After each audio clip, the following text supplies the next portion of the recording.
a new train where we don't hate Edward anymore. Well.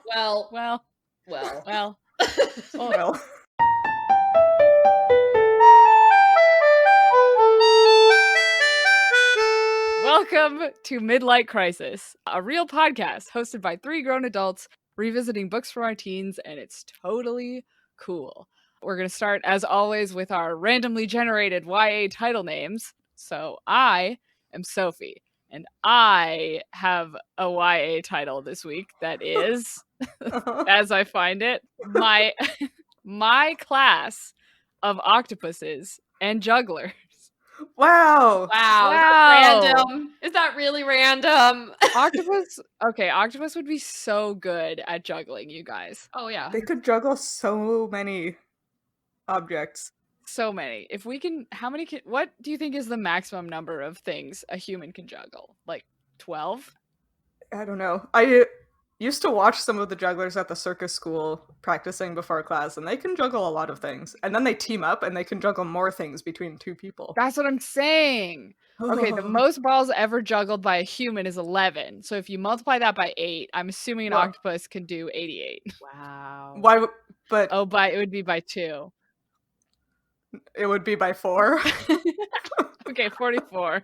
Biologists are bad at math. It's true. Except for Sam. Yeah, I was gonna say I'm technically a data scientist right now. Can't go on record saying I'm bad at math. Anyway. Yes. Okay. Who else has a YA title for us today? It's me! My name's Sam, and my YA title of today is The Knife of Politics and Gods. Holy crap. I know, right? I love it. Wow. That's actually really good. That's like a really good book title. Yeah. That's some rogue shit for sure. Yeah, that is some rogue shit, and I'm here for it, and I want someone to write this book, because it's everything I like. It's probably assassins, politics, and mythical gods that are all dicks. Uh-huh. The knife is to stab the god politics. End it. Stab the god politics. Or is it the assassin going to kill all of the corrupt gods because of their wonky politics? Dang. Yes. I'd read both of them. Me too. Yeah. Anything with that title, I'd read it. Yeah. It's a good one. Anyway, I am Hannah, and my YA title for the week is A Dreams of Pineapples and Lightning. So my vision of that is, basically a dream of a private island with a pineapple drink in your hand and some lightning storm going on by our good buddy Zeus. That's pretty chill. Yeah. I stopped paying attention after you said dreams. I knew you'd like that one. Dreams. Yeah, so we're on chapter 5 of Twilight this week, which is so far away from how terrible last week's chapters were that I'm so excited to talk about it. I just over the moon. So shall we talk about what happened in the Twilight chapter first? Always. So your Twilight summary for chapter 5, Blood Type. Blood Type. We get a chapter full of a whole lot of flirting and a whole lot of Bella being a lot more of a badass bitch than I remember her being. The first big scene in this chapter is in the cafeteria, where at first Bella does not think Edward is there, gets sad, but then realizes he is there and is sitting by himself and invites her to sit with him. They have a chat. Edward is infuriating. Bella stands up for herself. You go, girl. And then we have the biology class, which is blood type testing day. Bella almost passes out. Mike tries to take her to the school nurse, but Edward interjects as she's laying helpless on the sidewalk, and then he drives her home. The chapter was mostly conversation, heavy on the flirtation. And I just want to point out the one relatable line in this was, I just wanted to go sit down and sulk. And girl, I feel ya, girl. Yeah, so that's your Twilight rundown. I'm sure the Midnight Sun chapter is going to be completely different. So, Hannah, why don't you tell us about that one? Oh man, the Midlight... Gosh, dang it. Before we get into the chapter, we really hacked up in naming our podcast Midlight Crisis. I cannot say this word anymore. And it's causing me problems in my real life and also this one on the internet. Hannah, I was taking a sip of water when you said we were really hecked up, and I spat it everywhere.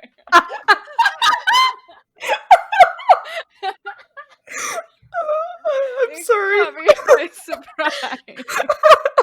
I'll salvage my desk later. Okay, what happened in Midnight Sun? So this chapter is super different from the Twilight one, by which I mean it covers the exact same events and nothing else.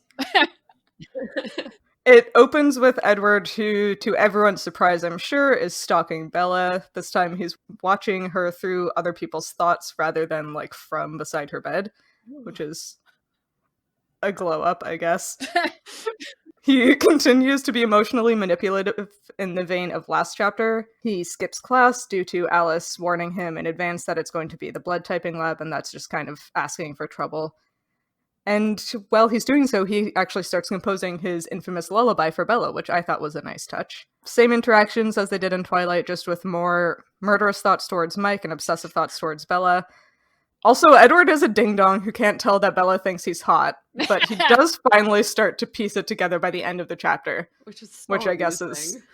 Oh my gosh. This really solidified for me why Bella is the horny one in the later books. Like, Edward is just so clueless.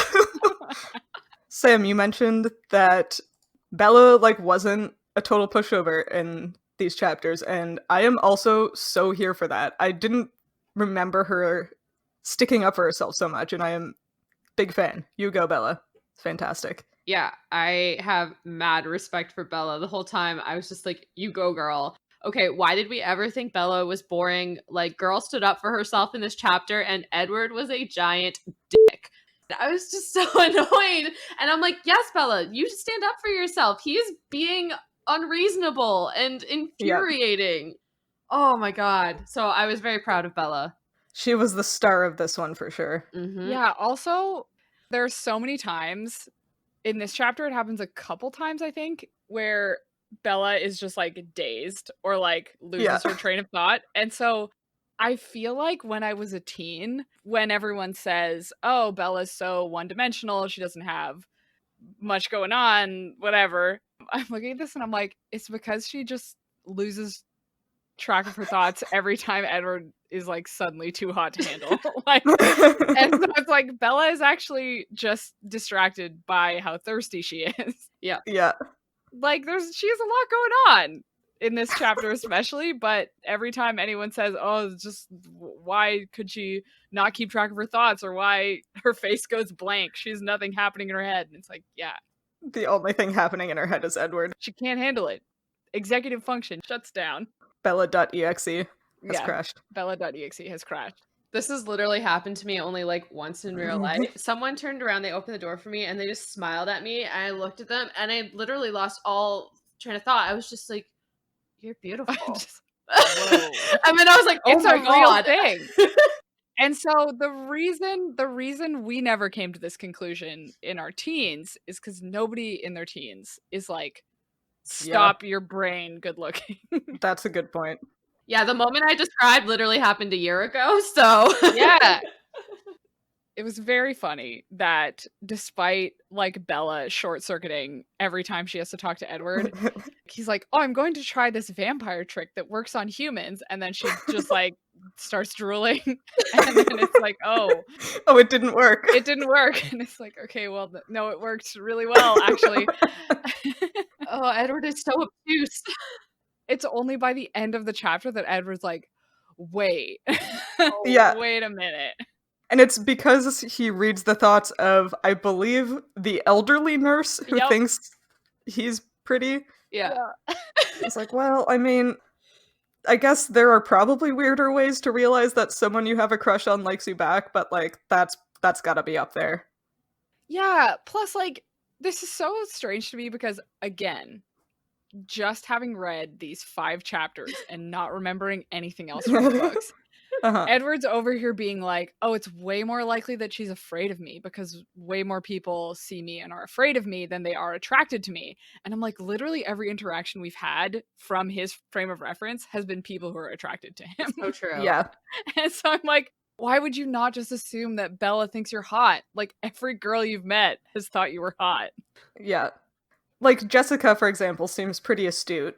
Yeah. Clearly noticed that Bella has a thing for Edward. Like, in chapter 1, that's established that Jessica sees Bella staring at Edward and gets annoyed because she thinks Edward is hot. How did Edward not notice? Right? He's been just, like, hyper-focusing on everyone's thoughts about her since the beginning. Yeah. Speaking of Jessica, I'm not a super huge fan of the fact that so many of the female characters are mostly just shallow bitchy airheads. Yeah. Like, can we not do that? Yeah, I wrote it down. I really liked that in Edward's side, in Midnight Sun, he makes a point to talk about how nice Angela is. Yes, me too. I love It's Angela. building a character that was not built in these chapters in the Twilight book, right? It's the same kind of thing where in the previous chapters, it's almost like she was trying to build Bella's character through Edward talking about her. It's like she's trying to build side characters out through Edward's view of their thoughts. Which I really liked. I was like, oh, I want to hang out. I want to hear more about Angela's story. Tell me about her. She seems nice. I remember really liking her when I was a teen. I want to talk about an angry moment. Yeah. Edward in the car. Oh my god. When he says, you don't seem 17. Yes. Oh my God. Is just infuriating because it's like we said last time, even more of the older man preying on a younger woman. Like, classic phrasing is to be like, oh, you don't seem so young, which you're so mature for your age. Yeah, where it's like, oh, this is why it's okay that I'm in love with you. It's not okay. No, it annoys me. I also hate that stereotype. It kind of goes with like, you're not like other girls. You seem older than you are. Because that's like, I used to get that all the time when I was a teenager. Oh, you act so mature. You're so much older than you are. That's why you're having so much trouble dating and da-da-da. And it's just so frustrating to me growing up that it's like, you should just like lower your standards, da-da-da. And I was like, no, I shouldn't. Someone should rise to meet them. Yeah, and this chapter had like explicit, oh, not like other girls, when Edward's like, oh, she turned her face up to the rain and was happy about it. Oh yeah, and didn't wear makeup. And didn't wear makeup? Oh my god. Normal girls wouldn't look up at the rain and be happy because they'd be wearing makeup. And I'm like, bitch. Oh, that made me so mad. Yeah, I'm like, sometimes I like rain and sometimes I don't. It doesn't matter. I live in Atlanta, Canada. It rains a lot. So I don't often wear makeup because it rains and I don't want it to run. But I like rain sometimes.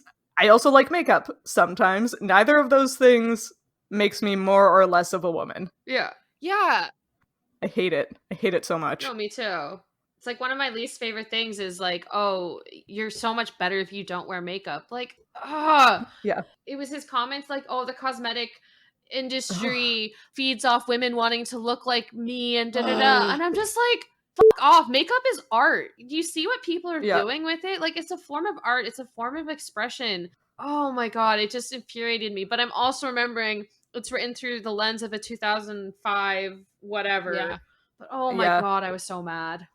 But also, like, even, yes, makeup is art, and also, you can also just want to use it to look hot. Yeah, 100%. I look better with makeup. That's just, like, a fact. I look better when I wear makeup. Yeah, same. Because that's the whole point of wearing makeup. The whole thing that makeup does. It makes you look better, and then, like, it has artistic aspects, and, like, it boosts your confidence. Yeah. But it's like, yeah, I like wearing makeup because it makes my eyes look nice. And it makes like, me feel maybe better. you should try it, Edward. Jeez. Just put on some, like, mascara and some eyeliner, dress up like a pirate. It's fun. Oh, but I don't know. I like men in eyeliner. I feel like so many men would also benefit from the confidence boost of wearing makeup sometimes. Yeah. I don't know why it's necessarily a gendered thing or why it's an expected gender thing. I could not work at a job that expected me to wear makeup all the time. Like, that does not work with me as a person. Mm-hmm. But that doesn't mean I don't like wearing makeup when I want to wear makeup.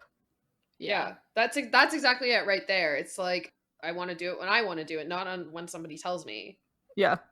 Let's circle back because I'm sure it'll come up again. Sure it will. Did you guys notice we had our first not word perfect translation of the conversation? No. You didn't? Oh, Really? man, yeah. So, Oh. and it's weird because Oh. it's in Midnight Sun, and I think it makes it worse. Okay. Right at the end, so it's as they're leaving, and Edward offers and then drags Bella to his car. Oh my god. Yeah, that's fine. Yeah, that's fine.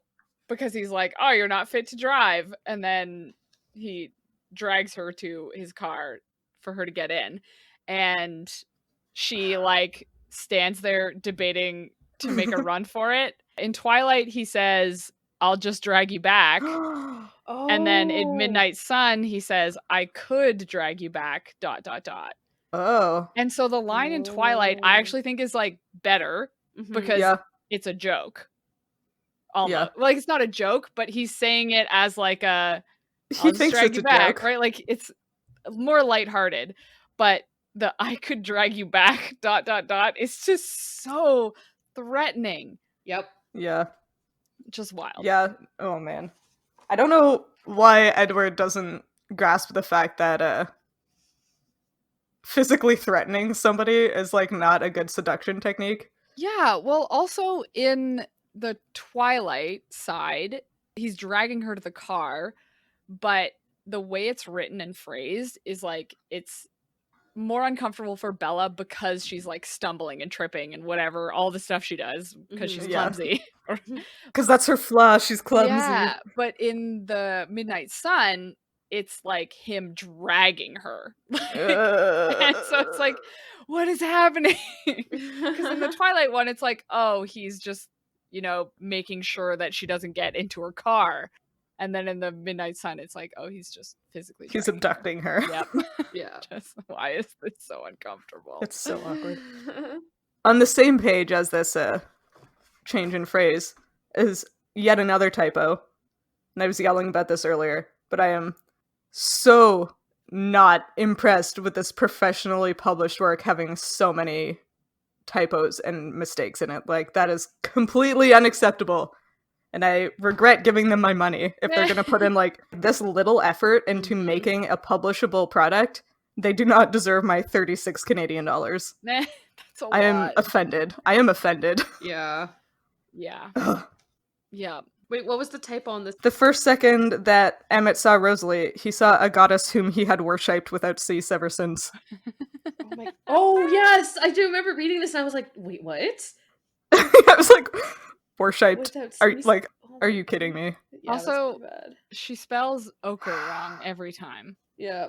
Oh, really? I didn't even notice that one. Well, maybe that's a Canadian thing. Is it It's ER? It's ER in the book, but it's spelled I think that in Canada. Yeah, no, I think that's an Americanism because can't have any French spelling. Does anybody else get like super confused as a Canadian because like we sometimes use British spellings and sometimes use American spellings and there's a correct one, but like there's no list of like which ones are correct in Canada? You just kind of have to know. You just kind of have to know when you're supposed to use a U and when you're supposed to use an RE and when when you use a Z or an S. It's like I don't know. It's really hard in science and publishing and now writing technical documents, working with companies in the UK, in the United States and Canada. And like, oh my God, it's a nightmare. I usually just go with the United States, whatever, like usually drop the U, whatever's easiest. But oh my, I remember trying to publish my master's work and I had everything in my thesis as color and because I did color analysis. So I had COLOUR everywhere. And then when we decided to publish it, my advisor was like, yeah, no, we need to go back to the American. And I was just like, damn it. Oh my God. And I had it in figures, like I had it everywhere. And I was just like, ugh. I aggressively keep the U in. I do too. Everywhere. I've written like several short stories for indie anthologies, and there have been a couple of times where I'll send in my final project and they're like, oh, like this is the UK spelling, right? And I'm like, well, this is the Canadian spelling. If you want it in the American spelling, you can do it yourself. I'm not going to change it. Like, I'm correct. Yeah. Should we go? Yeah, honestly, all of my notes for this chapter, like I'm gonna read like 3 in a row. Okay, do it. Uh-huh. What was something wrong with her? Yeah, she's thirsty. Just the next line just says, Edward, it's called being horny. And then the next one is still horny. And then 2 lines later, Edward only just realizing Bella is thirsty for him. Oh my gosh. And those are my notes for the Midnight Sun chapter. Uh-huh. I don't know, does anyone want to say like some good lines? Like, I thought there were some good lines. I have like a missed opportunity. Does that count? Oh yeah, do it. Yeah. I read the Twilight chapter and then I read the Midnight Sun chapter.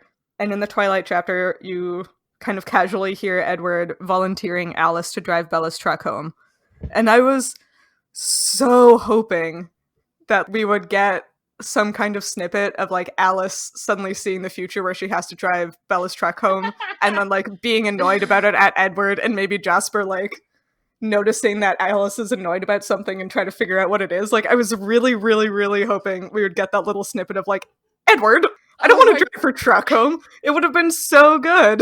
That would have We been didn't get so it. good. Yeah, that would have been. Maybe they'll sneak it into the next chapter. Yeah, maybe. I had like a couple questionable lines. Uh-huh. Yeah. One is when Edward is talking to the nurse and Bella describes his voice as melting honey. What's melting honey? Guys, honey's already a liquid. You know when your honey gets kind of crystallized and you need to microwave it in order to get it to flow again, and then like the plastic melts a little bit and it smells a little questionable, but you put it in your tea anyway? Is it that? So is melting honey just like regular ass honey? Like it's just normal honey that flows a little bit and is sweet? Yeah. Would melting honey be like less viscous than regular honey? I guess so. Because it's warmer? Who melts honey? It would be wouldn't it be more viscous? I melt honey. Oh. No, like my example was from experience. I don't eat a lot of honey, so it always crystallizes and then I have to microwave it in order to be able to use it. And it does get much less viscous when it's warm. It's very sticky. Okay, I'll allow it then. Yeah. No, interesting. So it means his voice is slippery and sticky. And maybe has a little bit of BPA in it from being microwaved. From the microwave plastic bear. His voice is a little bit bad for you.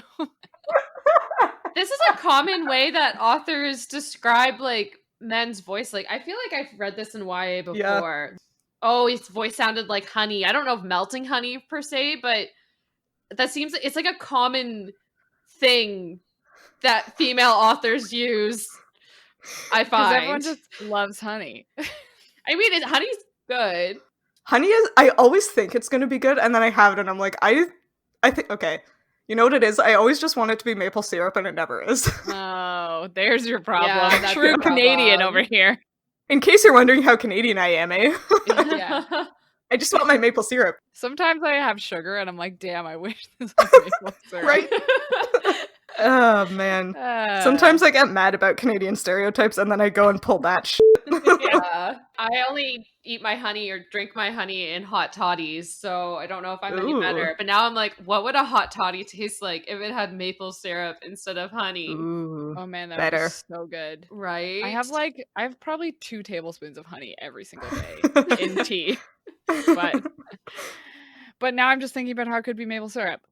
So the other good one that I liked was Edward being like, I've never paid attention to a human diet before. It's like, Edward, you're 17 years of being a human being. Do you not remember what humans ate? Like food, not lemonade. Like he's like, oh, she's just having lemonade. Is that what a human needs to eat? It's like, Also, he's like in all of their heads all the time. yeah. I think about food constantly. If Edward was anywhere near me, he would know a lot about the human diet. Yeah, he's scanning people's brains most often during lunch. Like, what are you doing? He has a medical degree. Yeah, that's true. You're a doctor, Edward. Edward, you're a doctor. Listen, the best part about this chapter was the flirting. We can all agree. It was That's some true. great back and forth. It was just pretty solid.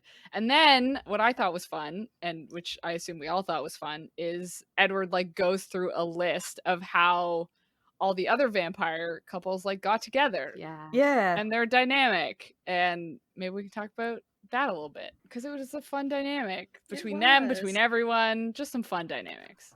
I Yeah. said dynamics too many times.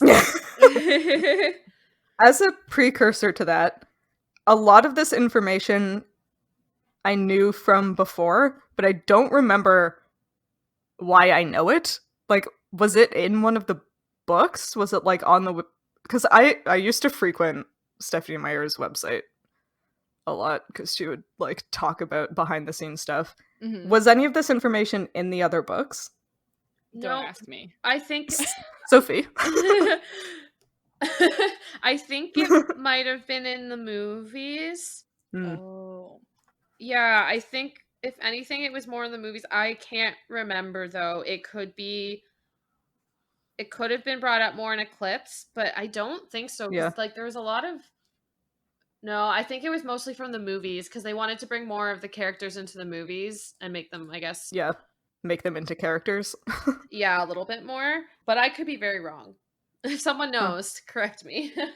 Yeah, I'll be curious when in like 6 years when we get to Eclipse. Yeah. If this information was in there. In 2030, if the world still exists, and we're talking about Eclipse.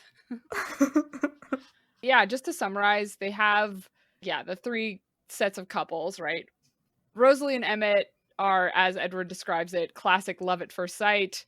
Just the second they saw each other, they were immediately in love, and I'm not going to go into the weird way they describe it. And Like then, worshipping a goddess? yeah, worshipping a goddess. And I guess Emmett was also hot too. And then was. Alice and Jasper is just the best, where Oh. I just get really emotional about it. It's, Where Alice, since she can see the future, had seen years, decades, centuries of their future lives together. And then Jasper felt all of that through his emotional sensitivity. And Oh. yeah, God, just wow. yeah. That whole chapter is like a better love story than Twilight. Yeah. Is that meme still relevant? Yeah, I think so. That one paragraph is just so much and so few words, and I really like it. It's a 10 out of 10 paragraph. I was Oh, gonna man. say it's 10 out of 10 on the swoon scale. Yep. Yeah. Yep. 10 out of So 10 good. swoons. Yeah, and then Carlisle and Esme she fell in love with him as a girl, As a and human. then She was later as a in her human, and 20s. then later they meet up again. Okay, so I had an issue Yeah. with this, and I don't know if it's just like I wasn't remembering later in the series, but like, did Carlisle turn Esme without her consent? Because that's what this Yes. chapter says, and I was like, is that explained later in the series, Hannah? I don't know if it's in the series. Esme, well, either Esme or Rosalie has like the darkest backstory. Yeah, it seems pretty traumatic based on this. Yeah, so Esme's deal was that, I don't remember the details. She had an abusive husband and had lost her newborn baby. And I don't remember if that was due to the husband or not. But she tried to commit suicide by jumping off a cliff, and Carlisle found her at the Yikes. bottom. That rings a bell now. So, yes. like, yeah. So, yes, without consent, but, like, in the same way, it was without consent with Edward, where it was like, you're going to die, and I am going to, quote-unquote, save you and keep you with me. I Right. forgot that. That makes me feel a lot better, because I read this, and I was like, whoa, Yeah. Carlisle, that is really problematic. But I forgot that entire backstory, so that makes more sense. Yeah, I mean, the whole thing of consigning, in Carlisle's case, what is it, like, I can't count, 2, 4, 6 other people Mm-hmm. to vampirism, when, like, he is clearly has moral objections to the obligate physiology of vampires, is, like, kind of questionable. Mm-hmm. Yeah, it'll be interesting to But- see if like he talks about it more in Midnight Sun with Edward. Like Yeah. maybe we'll get more insights into Yeah. his moral compass. The weird part about the Carlisle and Esme paragraph, 2 paragraphs, was like the implication that Edward like read Esme's thoughts like a lot so that he could reassure Carlisle. Like, Yeah. It's a little... I mean, it is kind of creepy, but also I'm pretty sure the 3 of us have in some capacity done the like, oh my god, do you think he likes me? Yeah. And it's basically just that, but with more information, right? It's like, no, like, oh, I'm pretty sure he likes you. Yeah, no, you should totally go for it. I know she's into you. Like, I know what she's thinking. I know. It's basically I that. No, for sure. Yeah, he just has more information to work with. So it's Yeah. definitely creepy, but also very wingman. Yeah. Yeah. Your wingman son. Oh, never say those words again. Okay, sorry. Ugh. Yeah, I mean, we all know Alice and Jasper's is the best, though. Obviously. Like, the other 2 are fine. I'm fine with it. Love at first sight, Yeah. I don't know, for some reason, like, I don't like insta-love. I think you both know that. But reading this, I was like, I don't know. I think it's just because we know the characters, too, that I'm like, oh, yeah, they're so deeply in love. So, of course, they fell in love at first sight. There's something very romantic about, like, oh, they live for, like, hundreds of years and thousands of years, but they fall in love at first sight when they meet each other. And it's like, okay, I guess I'm on board. Yeah. I say the Rosalie Emmett is a 7 out of 10 on the swoons. Alice and Jasper is a 10 out of 10 on the swoons. Carla and Esme, I have to only give a 4 out of 10 on the swoons because I didn't have the context when I read it. Like, with how this paragraph is written, it wasn't very swoon-worthy. But now reflecting back and knowing the true story, thank you, Hannah, I would revise that. But based off this thing alone, it was lacking a little bit. Yeah. I have a super important question about Edward and Bella in this chapter, because what I liked about their interaction here is that it's almost like the in-between phase, right? Where it's like she's still kind of mad at him, but there's the flirting and there's the obvious attraction. And so you have a lot of back and forth that's like them snapping at each other a little bit, but like it's also pretty thirsty snapping, especially on Bella's part. Oh my god, that's my favorite term. And so snapping. Yeah. And so I have a super important question, mostly for Sam. Is this enemies to lovers? Because Edward did not want to be interested. Like, he was like, hell no, and he was an ass to her. And then he falls in love with her, and now Bella's mad at him, but thinks he's hot. And so she's like, oh, I probably shouldn't do this. Yeah, so, okay, let's, it has the classic beginnings of it, yes, and it has the classic, like, beginnings I look for in my reading, so I would akin it to enemies to lovers on that respect, because it is very much that, like, angry fighting, flirting, that I don't know why I enjoy it so much, but it's so good. It's so good. And like, I'm currently reading Red, White, and Royal Blue, and it's like the same kind of banter between the 2 romantic leads, and I'm just like, and it's also enemies to lovers, and I'm like, this is so good. So yes, this is like a very like low level enemies to, like, they didn't quite make it to enemies. They're just mad at each other to lovers. Angry acquaintances to lovers. Yeah. So yeah, I wouldn't, because they're definitely not like arch nemesis. Like, it's a different take on it, but it is that dynamic of that trope that I enjoy. So it's like, it's a low level there. Low level. So would you have shipped Jacob and Edward? Important questions. They're so deep in enemies, though. No, see, but they come to an accord at the end. That's true. No, or they could be. I don't remember. I never even saw that as like a thing, because the love triangle was so in our face. Oh my god, it's so obnoxious. See, I'm pretty stereotypical in my ships. Like, when I ship they're usually like pretty obvious. I don't normally go off the rails too much. So I know I never did consider Edward and Jacob a ship. No. Yeah, But I mean, think about it, though. didn't either, but like... No, it's a good point. Enemies to lovers, though. Or, I mean, enemies to fanfic lovers. Now I'm like, oh god, there's probably a lot of Jacob I bet Edward there's a lot fanfic of... out there. There's Yeah. probably a lot. I have tried to find, like, Twilight fanfiction that does anything for me, and I haven't found any. Mostly Yeah. just because I want, like, the found family stuff and the Alice and Jasper stuff, and, like, it's always embroiled with other things. Ugh. Yeah.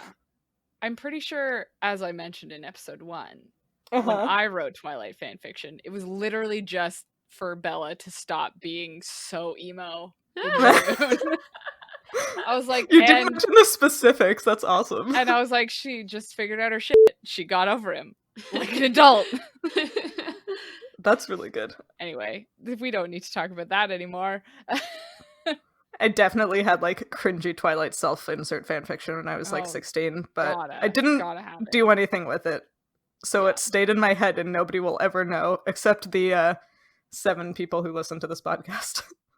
So we know Sam's preferred dynamic. Uh-huh. Yeah. And of these dynamics, or I guess other ones, do you have, like, I guess, yeah, we've kind of touched on this, but if you don't have a found family, if you're looking for, like, the romance, If I'm looking for a subplot, romance. yeah. I mean, this Alice and Jasper, like, fated soulmates thing really does it for me sometimes. I'm always on board for childhood friends to lovers. I don't know Ooh. why that gets me so much, but, like, oh man, every time. That's pretty good, It yeah. is good. Yeah, if I'm going to do, like, a ship, oh man, those, like, we were best friends for our entire lives, and now we are on the same sports team in high school. I'm like, they are in love for sure. So, that's my preferred relationship trope. Do you prefer, like, they have stayed friends the whole time, or do you prefer, like, they lost track of each other and then they meet each other again? Oh, Oh, no, definitely the, like, we have been each other's best friends and, like, the most important person in each other's lives for our entire lives. It has just changed over the years from we were friends to we love each other. That, yeah, definitely they stayed together, and it's the slow burn for me, I think. Yeah. Yeah, but also the, like, I love miscommunication tropes too. So once the, like, oh, like, I don't want to confess to this person because we've been best friends since we were 4 and it would ruin our friendship, and the other one is like, oh, I just realized that I'm in love with my best friend, but I don't want to ruin our friendship. And I'm like, oh, you have to tell each other, but, like, when you don't tell each other, the tension is so good.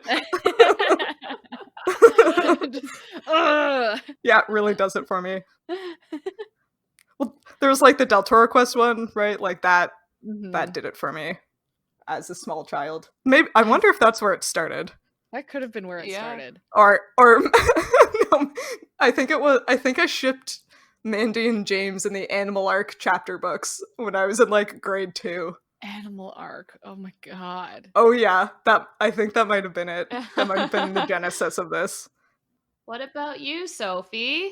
Yeah, I've been sitting here trying to be like, what I should have prepared more before we started, because what is mine? I'm mostly having, like, an existential crisis because I'm like, oh god, is mine also enemies to lovers? I mean, I think it is. I think, yeah. I You mean, and Sam enjoy a lot of the same books. It could be.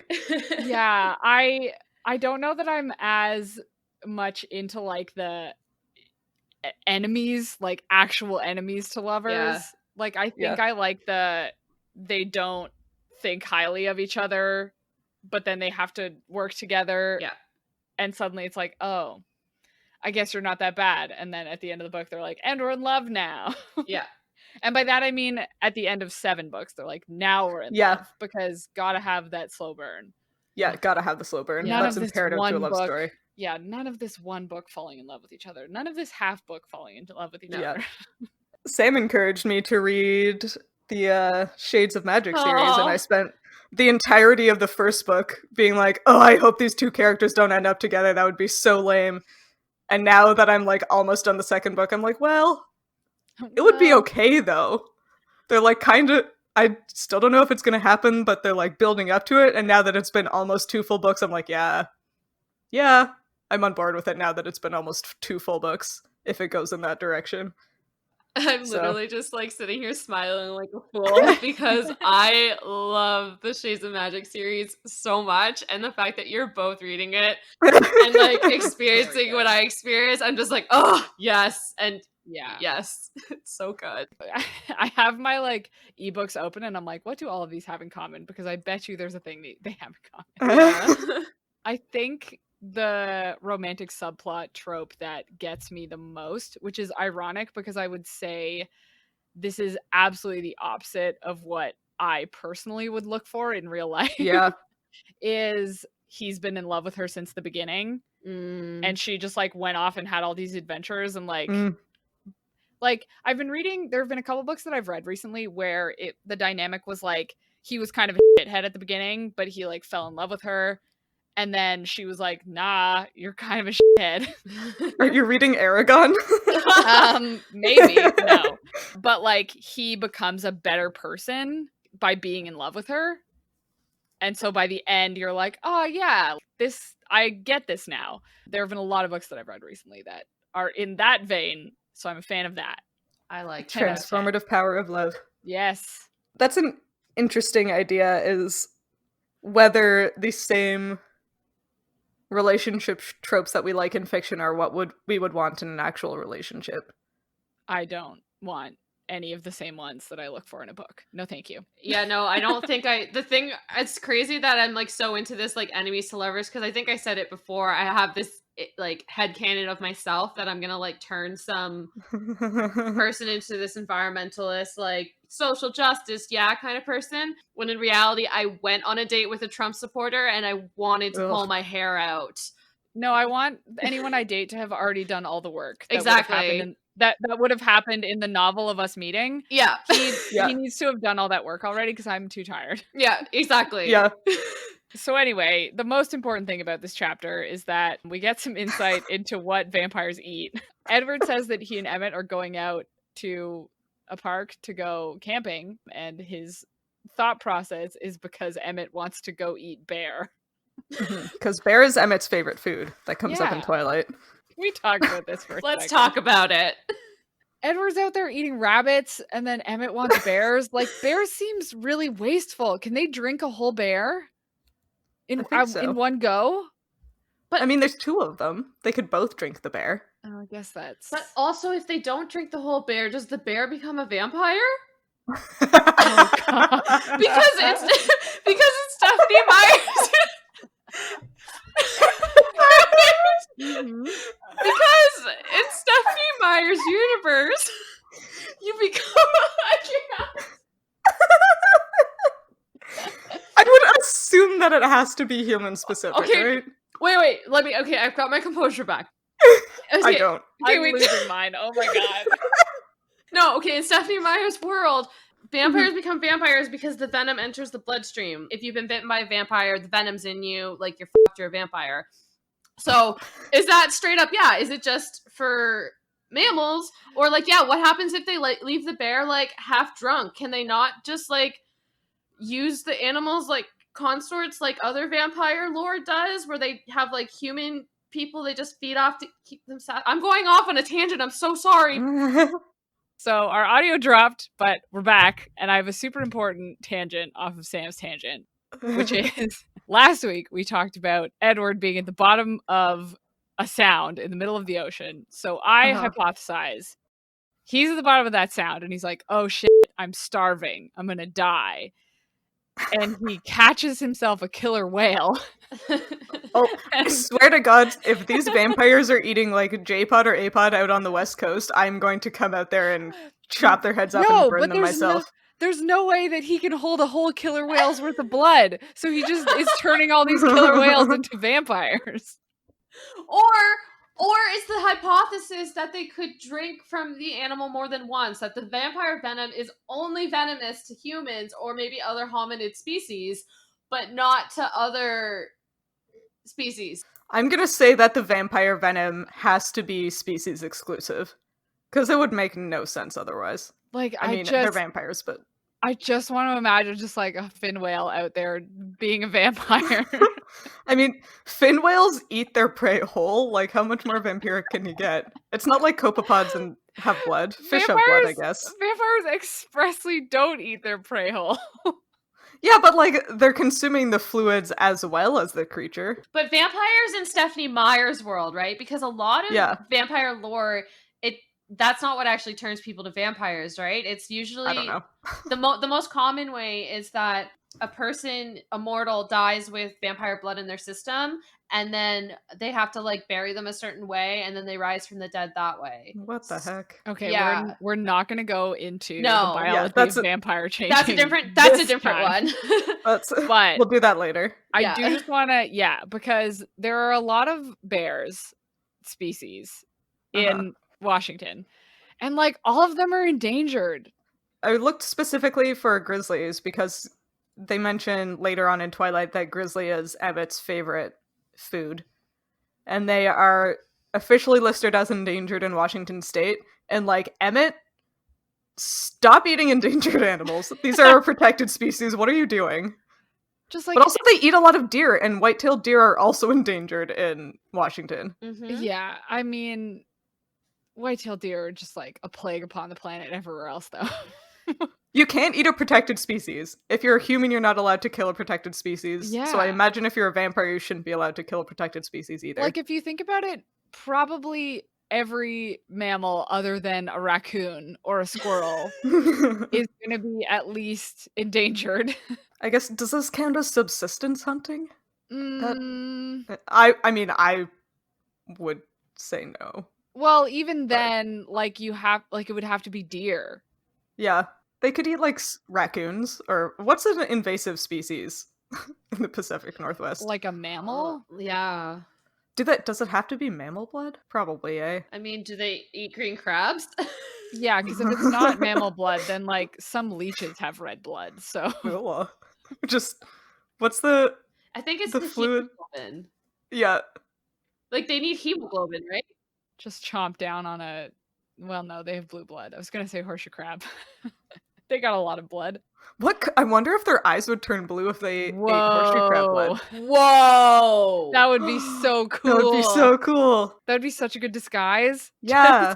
And there are already horseshoe crab blood farms. Like, how hard would it be? Just going out there and eating a horseshoe crab. Okay, guys, we solved vampires. We solved it. Well, I guess we've solved how to be a better vampire because you could hide. So if any vampires are listening to this, legally you have to tell us. Yeah. Otherwise it's entrapment.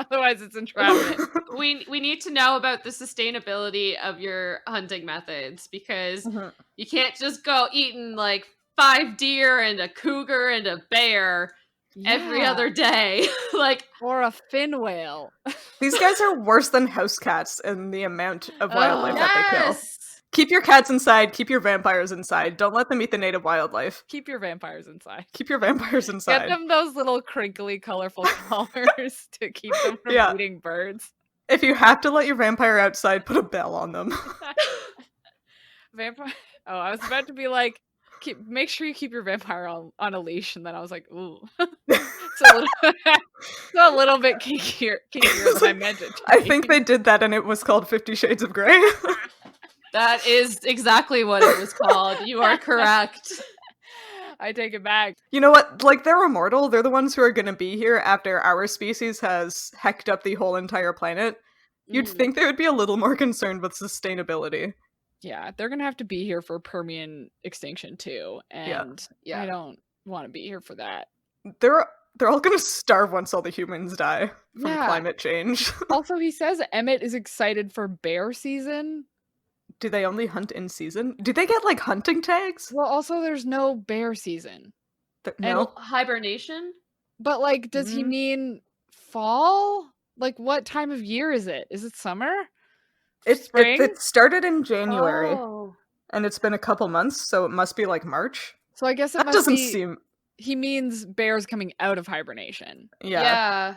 But why would you want to eat a bear when it has come out of hibernation and has been starving for months? You'd think you'd want to eat them like right now. I mean, listen, I'll eat a terrible bagel just because I Okay, love true. bagels, so I'm Googling bear hunting season in Washington and seeing if there is one. Oh, there's a black bear hunting season. But also, black bear hunting season is in the fall, okay. not in the spring. So is it fall already? No, it can't be fall. It has to be about the hibernation thing. It's the only thing that makes sense. So not only are they hunting endangered species, they're hunting regulated species out of season. Oh, 100%. Your limit per person per season is 2 black bears. I bet Emmett has 2 black bears as a snack. Yeah. See, and that concerns me. Yeah, I'm concerned about this ecosystem now. Like, how long can 8 vampires live there before that ecosystem collapses? And, like, they're the top predator, so there's nothing that can take them down. But if they... there are some wolves. Oh, lol. Oh. Anyway. Damn. Well... That's a discussion for later. Carry on. Yeah, no, I just was going like the whole trophic cascade thing, but the thing is normally when that happens, your top predator isn't eating the whole way down the food chain, but like in this case, literally the vampires would eat the whole way down the food web, everything except their primary producers like trees and whatever. It was on a tree. I'm just like, they could literally decimate an entire ecosystem just by their top-down control, and it's just there's nothing to regulate them. But it's like, what do they not think about the sustainability of their food? Because there's gotta be something. I guess this particular family is unique, right? In that it's large and does not eat people. Mm-hmm. But they do say they only stay somewhere for up to like 20 or so years, right? Because they don't physically age, so they have to move. That's enough time to decimate an ecosystem. Yeah, but Carlisle seems to care a lot about the impacts that they have on the people around them. Hopefully he would extend some of that to like the broader ecosystem around them and like have some sort of regulation on how his family is allowed to hunt, right? Yeah, like think of how chill it would be. There are so many invasive species, probably not as many mammals in Washington, but there are so many invasive species in the US that if they could just go out there and start chomping on them, that'd be pretty chill. Like I've heard there's 30 to 50 feral hogs. Sophie in everyone's backyard. Aren't like nutria invasive? Like I don't know what that is. They're like a swamp rat. No, they're like a beavers, but if you've already harvested the beaver tail. I did not even know that existed. So they can eat the feral swines, the nutria, the tunicates. Does Edward eat bugs? Anakin Skywalker eats bugs. Okay. There are several invasive species that they could be eating instead of the native large carnivores. Endangered wildlife. Hey, vampires, stop eating endangered wildlife. I just thought of the perfect solution. If you want, like, an invasive large mammal, they should just eat people. I've solved it. I've solved the ecosystem issue with these vampires. They should just be eating people.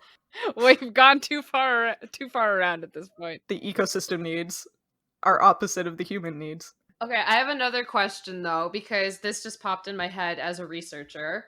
How would you explain the mass disappearance or mass population fluctuations? And I know, having worked with a few terrestrial, I'm losing my words here. Ecologists?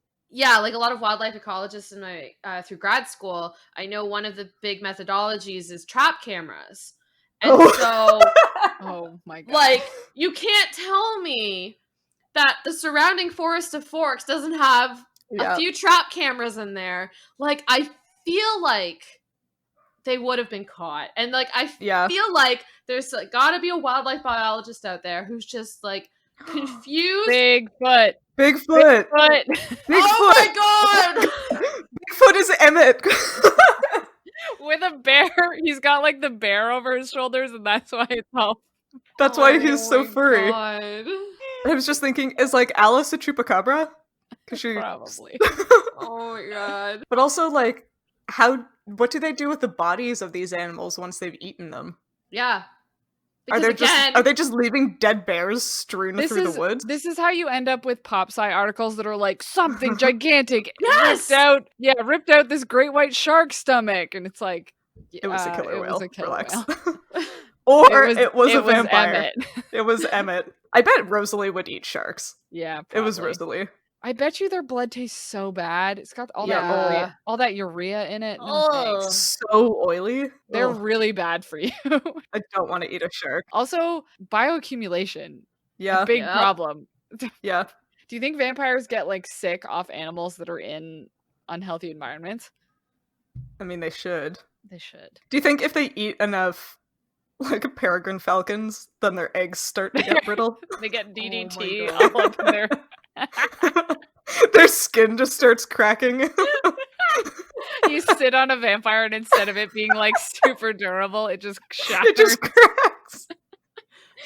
Oh my god. Wait, that leads me to another interesting thought, though. People who have, like, obligate carnivore pets, reptiles specifically, I'm thinking, will breed animals to feed to their carnivores. Why are the Cullens not farmers? Oh my god, why? I just had a vision of all of them in like plaid and overalls. Me too. And I was like, this is amazing. Okay, well, no, the reason is because you can't be in a super rainy place and also be a farmer. Gotta have Why not? sunshine for Yeah, your you crops need to your pretend to be a crops. farmer. Okay, but there's like a crap ton of farmers in like the British Isles, and it rains there always. That's a good point. They only need the blood, right? They could exsanguinate their animals and then butcher them and like sell them. I bet you don't like meat animals get exsanguinated anyway. Yeah, you have to drain Yeah. the blood out. Damn, these vampires are dumb. Okay, I looked this up before we started. Carlisle was born in 1640. You'd think over the course of 400 years he would have figured out that farming is a thing. Emmett would love being a farmer. That's a good point.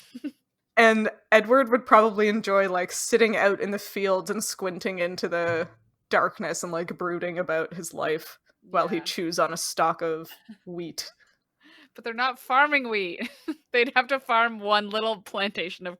Well, Of I mean, they have to wheat. feed something to the cows. He just yeah. chews on a stalk of whatever the cows are eating. You know what? I'm gonna write this book. There you go. We finally found the Twilight fanfiction that Hannah wants to write. Perfect. Where you they all move to imagine- Montana. Can you imagine, like, instead of Edward listening to Claire de Lune, he's like in his car listening to like Alan Jackson? Yeah, we're gonna end the podcast now. Anyone want to take a guess on what let's read the chapter titles Oh, for yeah. next time. I actually have pretty solid guesses this time, I think. Oh, good. Oh Uh-huh. my god. Okay, so yeah, the chapter title for Twilight is Scary Stories, and then the chapter title for Midnight Sun is Melody. Wow. Yeah. I think that this is going to be two separate scenes that don't interact with each other, which I'm excited about. Yeah. The Twilight one is the beach party. Yeah. Oh, yeah. Yeah, because this is where we meet Jacob, I think. And he, like, tells us scary stories of, like, Oh, yeah. the origins of his tribe. Ooh. So that's going to be Ooh. fun to unpack. Yep. We'll get into that next time. Oh, Yeah. Sam's got to do her research. Yeah, gotta do some reading for sure. Yeah. Do you think we might have to read multiple chapters of Midnight Sun, or do you think... Because I don't think Edward's in No.